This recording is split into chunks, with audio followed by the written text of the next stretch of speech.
Good evening po, Master Jet. About po ito sa HMO.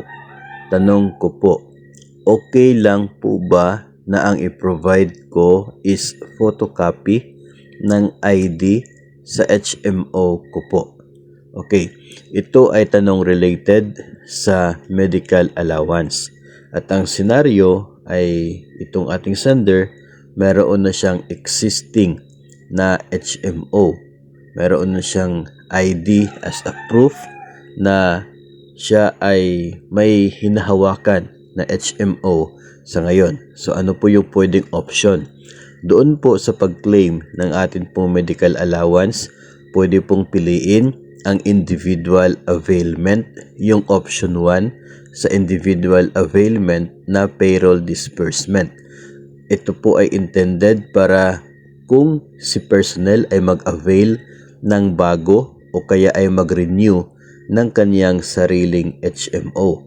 Pwede rin naman kung kayo po ay beneficiary ng HMO ng partner po ninyo, pwede rin po. Dito ang mangyayari ay ibibigay ang 7,000 na medical allowance sa inyo through payroll disbursement.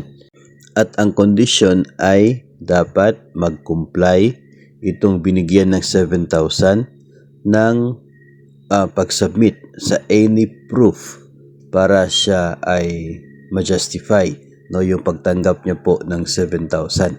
Ang any of the following reportorial requirement ay katulad po ng kopya ng HMO agreement o kaya ay valid ID card o kaya ay official receipt ng pagbayad doon po sa HMO.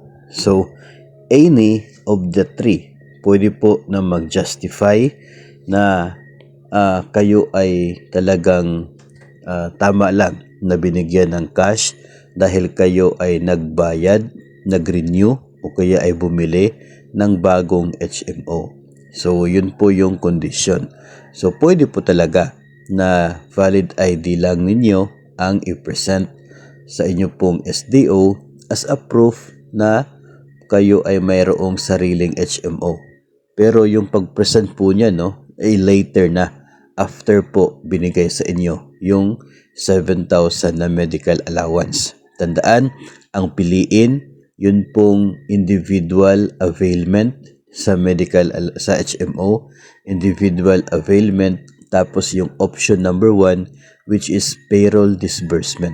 Yun po ang piliin kung gusto po ninyo na bigyan kayo ng 7,000 medical allowance kapalit ng kopya ng agreement o kaya ay ID o kaya ay resibo sa inyo pong HMO. Again, ito po ay applicable kung tayo mismo yung nakapangalan sa atin yung HMO o kaya kayo po ay beneficiary or dependent o ano bang tawag nun ng inyo pong partner. Kumbaga, kayo po ay included na sa HMO niya. So, pwede po yun. Walang problema. Yun po yung isa sa mga options na pwede po natin piliin under the medical allowance na ibibigay ng Department of Education para sa kanya po mga personnel.